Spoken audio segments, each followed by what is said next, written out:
더 배움 합격의 공식 약속의 이름 최승건입니다. 자, 드디어 우리가 통치 체제에 대해서 들어가 봐야 되겠죠. 예, 여기 뭐 말도 많고 탈도 많고 외울 것 드럽게 많은데 문제 한두 문제씩 꼭 튀어나와 가지고 그러나 이제 뭐 단순 암기형 문제들이 많이 있기 때문에요. 뭐 그런 거는 걱정 안 하셔도 되고, 그다음에 이제 이 부분을 진행을 하면서 약간의 그 심화적인 부분이 있습니다. 그런 것들 연관시켜서 여러분들이 몇 가지만 이제 딱 공부를 하신다면은 그닥 여기에서도 역시 여러분들이 완전 정복할 수 있을 것이다라고 저는 힘을 주어 얘기를 합니다.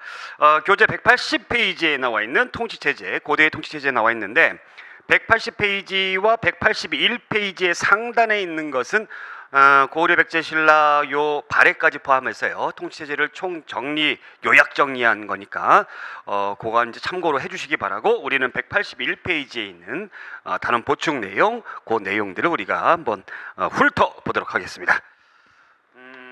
삼국의 통치체제, 삼국 초기에는 고구려 백제 신라의 5부나 신라의 6부, 그죠? 5부가 있었죠. 그 다음에 신라는 6부였어요. 네, 귀족을 통치했습니다.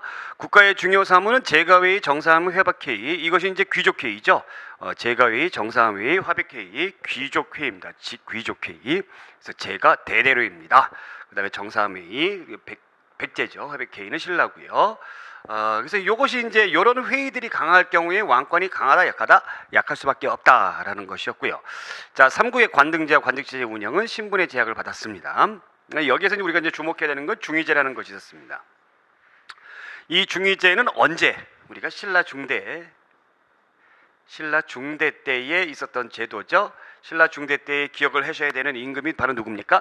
신문왕이었죠. 전제왕권을 강화하려고 했던 이 신문왕 때 누구를, 육두품들을 등용하기 위해서 중위제라는 것을 두었다라는 거였습니다. 이것도 제가 설명을 드렸던 부분이었던 것 같고요. 자, 그러면 이제 지방통치 이 부분을 한번 알아볼게요. 지방통치 초기에 이제 이런 것들이 이제 저거예요. 심도 있는 부분이에요. 성촌 단위의 개편을 했다. 정복 지역 세력 크기에 따라서 성이나 촌으로 단위를 나누고 지방관을 파견했습니다. 그러나 지방관이 파견이 안 되는 곳이 훨씬 더 많았다라는 것이죠. 자, 후기 보겠습니다. 후기에는 부나 방주 이런 것들의 단위가 개편이 됐고요. 최상급 행정단위는 부나 방 또는 주를 두었고, 여기에는 지방관을 파견하고 부나 방주, 그 다음에 성이나 군에도 지방관 파견하고, 그죠? 그러니까 성이나 군. 근데 이제 촌, 제일 말달, 촌 같은 경우는 촌주. 그럼 촌주는 누구예요? 그 지역에 있는 세력가죠. 그 세력가입니다. 그래서 이런 부분들을 여러분들이 이제 기억을 해 주셔야 된다라는 겁니다. 그래서 맨 밑에 보게 되면은 나머지 지역은 자치를 허용을 했다라는 거였고요. 자, 그 다음의 내용을 우리가 한번 알아보도록 하겠습니다. 여러분들 몇 페이지? 182페이지, 이제 고구려에 들어가 볼게요. 고구려의 중앙 관제 볼게요. 10여 등급입니다. 10여 등급의 관제 편제가 되어 있습니다. 10여 등급. 네, 10여 등급. 그래서 각 부의 관료 조직을 흡수해서 대대로 대태형, 대사자, 대태대사자, 대사자 등의 10여 관등이 있었다라는 거고요. 형은 영장자. 지금도 형이 연장자죠. 그 다음에 형 아래 사자. 요 사람들은 이제 뭐 하는 거예요? 조세를 수취하는 거죠. 그래서 사자라든가 요런 사람들은 좀 형보다는 낮은 사람들, 요런 거 낮은 사람들. 자, 수상은 대대로가 원칙상 3년에 한 번씩 선거를 위해, 선거는 어디서 할까요? 뭐 제가회의 같은 귀족회의에서 하겠죠. 대대로입니다. 대대로. 자, 지방행정조직은 이제 5부 이하의 성은 철여근지 또는 도사라는 사람이 통치를 했다는 거죠. 자, 여기서 이제 중요한 것이 고구려도 특별 삼경제가 있었다라는 겁니다. 그러니까 수도의 역할을 하는 중요한 곳이 있었다. 그것이 이제 국내성, 평양성, 그 다음에 재령에 있는 항성 등이 있었다라는 거였습니다. 이게 고구려의 중앙 관제 모습이었고요. 자, 그 다음에 백제 보겠습니다. 자, 백제 초기는 상좌평 이하의 6좌평 16관등이다. 16관둥. 자, 그런데 이제 사비천도 이후에는 22부의 중앙 관서를 두었죠. 22부. 그래서 22부는 내관, 그러니까 이 서울에 있는 수도에 있는 내관 12부. 그다음에 외관, 바깥에 있는 10부 이렇게 나눠졌다라는 겁니다. 3년마다 교대를 했고요. 자, 군사제도 보통 백제 군사제도는 나오지 않는데 그냥 한번 쭉 읽어만 보자고요. 중앙의 각부에 500명의 군대를 배치했고요. 지방 각부에는 700에서 1200명을 배치했다라는 겁니다. 자, 여기에 있는 이게 좌평들의 모습이 나와 있어요. 좌평들. 뇌신좌평, 내법좌평, 조정좌평, 내두좌평, 병관좌평, 위사좌평 이렇게 있는데 여기에서 이제 내신좌평 요 사람이 보통 이제 상좌평 최고 요거를 이제 겸직을 했죠. 왕명출대라면은 좌평 들어간다 그러면은 이제 뭐라고 보시면 돼요? 수상급이다라고 보시면 되겠습니다. 아시겠죠? 자, 요 용어를 여러분들이 기억해 두시는 게 굉장히 중요한 거. 자, 그다음에 이제 신라로 넘어가 볼게요. 신라. 중앙관제는 법흥왕 때 17관등제를 완비를 했죠. 신라는 초기 국가 발전에 따라서 기구 설치가 하는데 병부가 최초했다. 병부, 군대를 다루는 거죠. 어느 왕 때? 법흥왕 때. 진평왕 때 뭐 위하부, 예부, 조부 있었고 진덕왕 때 집사부가 있었습니다. 그러니까 여러분들 법흥왕 때 병부 요놈하고 진덕왕 때 집사부 요놈하고는 꼭 기억해 두셔야 됩니다. 법흥왕 때 병부를 설치했던 그 이유는 법흥왕이 귀족들의 세력을 질서를 두기 위해서 어느 정도 억누르고 왕권을 좀 확립시키기 위해서 뭐를 했습니까? 요때에 말씀해 주셔야지. 바로 튀어나와야 돼요. 요때에 뭐를 했습니까? 골품제를 정비했죠. 그죠?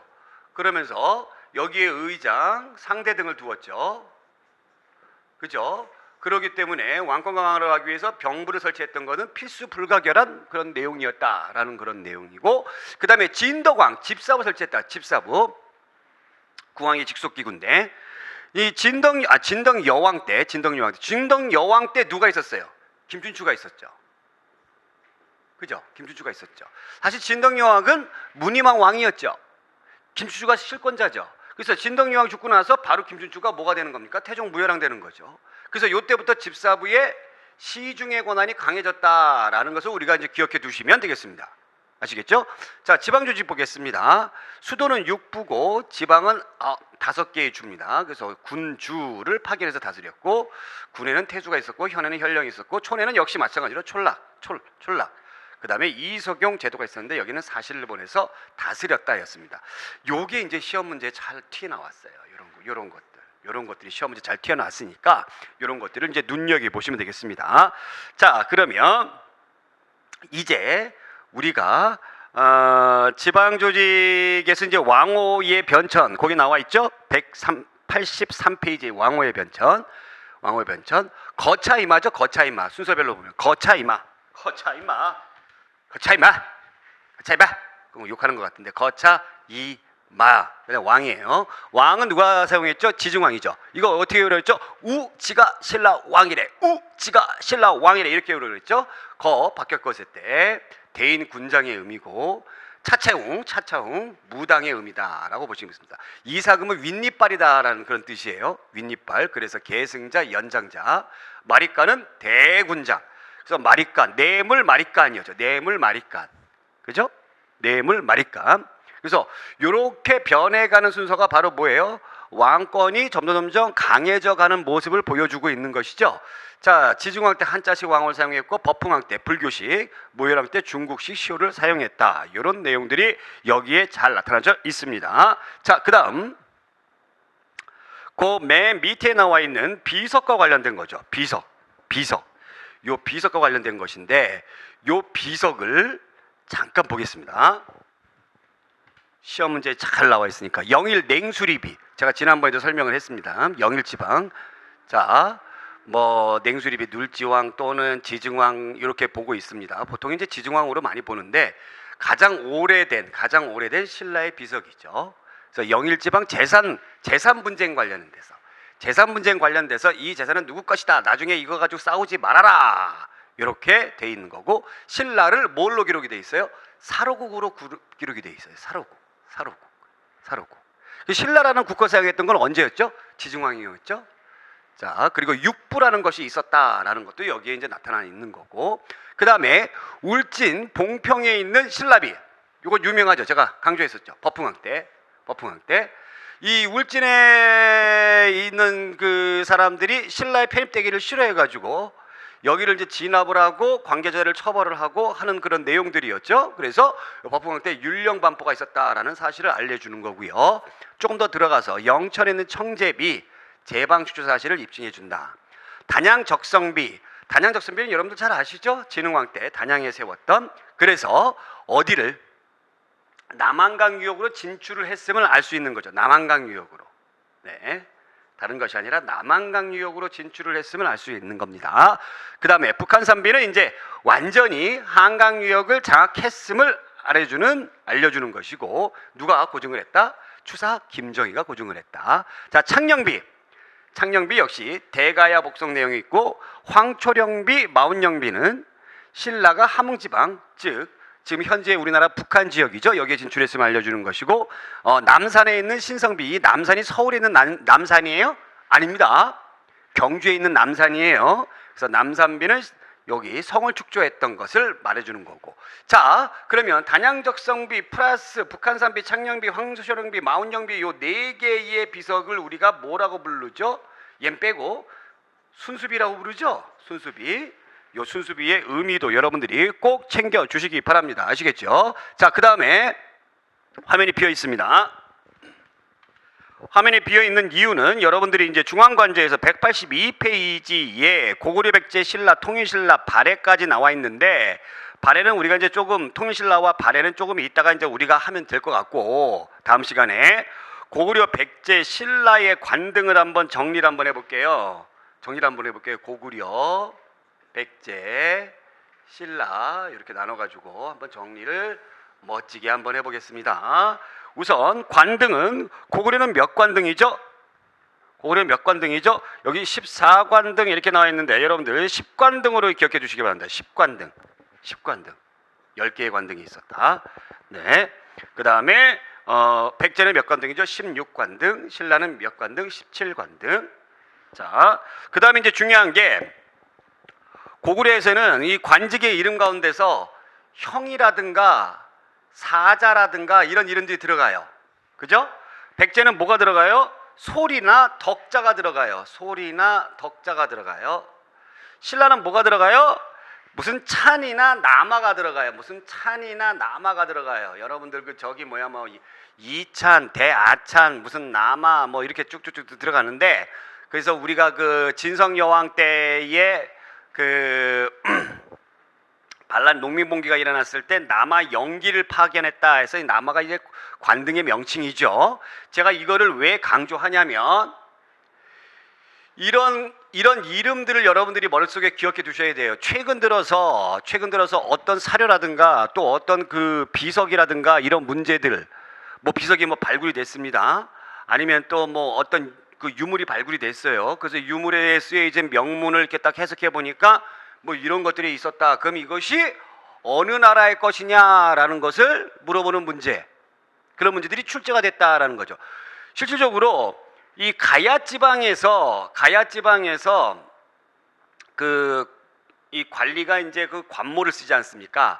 관모를 장식하는 그 장식품이 발견이 됐어요.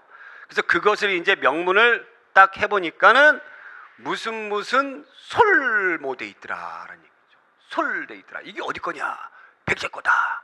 아니 가야 지방인데 왜 백제가 나왔느냐? 백제가 이 당시에 가야 지방에 진출했으면 알려주는 유물이다라는 겁니다. 그래서 이런 것들이 상당히 중요하다라는 거죠.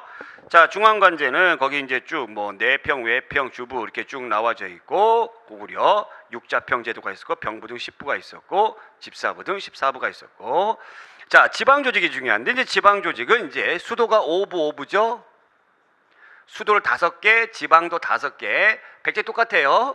수도 5개, 지방은 5방이라고 그랬어요. 5방. 그래서 방령을 두었다라는 거죠. 근데 특이한 것이 있었다라는 겁니다. 뭐가 있습니까? 22개의 담로가 있었다라는 거죠. 이게 누구 기억해 주셔야 돼요? 무령왕 기억해 주셔야 돼요. 무령왕. 22개의 담로를 두었다. 자, 담로라는 건 아주 특수행정 구역입니다. 굉장히 중요한 지역이에요. 그래서 누굴 파견합니까? 믿을 만한 사람을 파견하죠. 믿을 만한 사람은 누구예요? 그래도 지네 친척이죠. 그래서 왕족을 파견했다라는 겁니다. 왕족. 자, 그 다음에 신라는 육부 5주였다라는 거죠. 그러니까 서울이 6개, 지방이 5개의 주로 나누어졌다라는 겁니다. 육부 5주.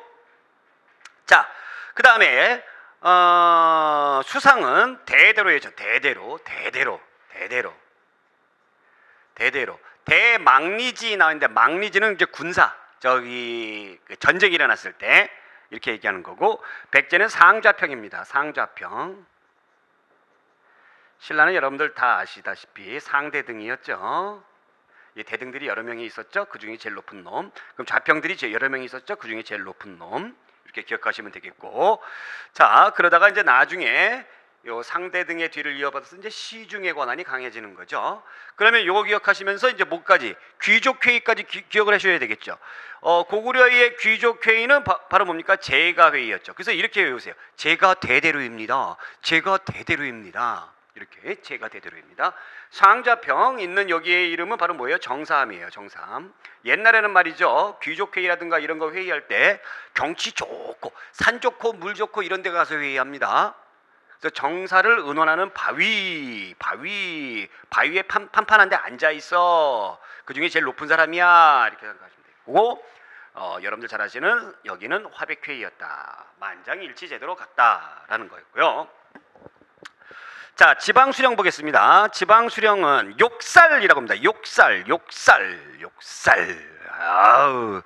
그러니까 고구려는 이제 군사적인 그런 것들이 굉장히 강했기 때문에 조금이라도 잘못하면 욕을 엄청 먹었나 봐요. 그래서 욕살. 그다음에 백제는 방령이고요. 방이니까 신라는 군주 이렇게 나눠졌고, 이 군주가 나중에 통일신라로 가게 되면서 총관에서 또 도독으로 이렇게 가는 거였고, 그다음에 특수구역으로는 삼경제가 있었죠. 그 다음에 이제 신라 같은 경우는 이소경이 있었는데, 이소경이 이제 통일신라로 가게 되면서 뭘로 나눠집니까? 오소경으로 나누어졌죠. 오소경에 누구를 파견했다? 사신을 파견했다. 그 다음에 군대는 대모달과 말객 이런 사람들이 이끌었습니다. 대모달과 말객 이런 사람들이 이끌었고, 그 다음에 방령 군장이 이끌었고, 그 다음에 이제 중앙군을 서당이라고 그랬고, 지방군을 육정이라고 그러는데, 구서당과 십정, 통일신라의 구서당과 십정, 요것만 기억해 주시면 될 것 같아요. 요것만 기억해 주시면 될 것 같습니다. 그래서 요 것들, 오늘의 핵심 포인트는 고구려 백제 신라의 어떤 통치 체제, 어떤 제도, 이런 것들 중에서 요런 것들을 주워 드셔야 된다라는 겁니다. 요런 것들을 주워 담으셔야 된다라는 거예요. 아시겠죠? 요게 오늘의 핵심 포인트예요. 그리고 또 한 가지 포인트는 바로 이런 것들, 요런 유물들, 요런 것들의 의미를 잘 가지고 계셔야 된다라는 겁니다. 그래야지만 어떤 심한 문제가 딱 나왔을 때 여러분들이 아하 하고 정답을 딱 맞출 수 있는 그런 능력을 가질 수 있다라는 겁니다. 실질적으로 이제 그런 문제들이 많이 나오고 있기 때문에 여러분들이 그런 것들을 이제 잘 생각을 하셔가지고 공부를 해주셔야 됩니다. 아시겠죠? 안 그렇게 되면은 이제 요것만 단편적으로 외웠다고 한다면 이제 문제가 발생을 해요. 문제가 발생하니까 틀리게 돼요. 그래서 여러분들 그런 것까지 주의하시면 요 단원에서 특별하게 여러분 어려움이 없지 않을까, 저는 그런 생각을 한번 해보면서 다음 시간에 우리가 이제 남북국 시대의 정치, 통치 체제에 대해서 또 한번 알아보도록 하겠습니다. 여기 심화적인 내용들 우리가 좀 들어가 볼게요. 심화적인 내용들, 요 남북국 시대의 심화적인 내용들이 있으니까 그런 분들까지 해가지고 알아보도록 하겠습니다. 자, 오늘 여기까지. 고맙습니다.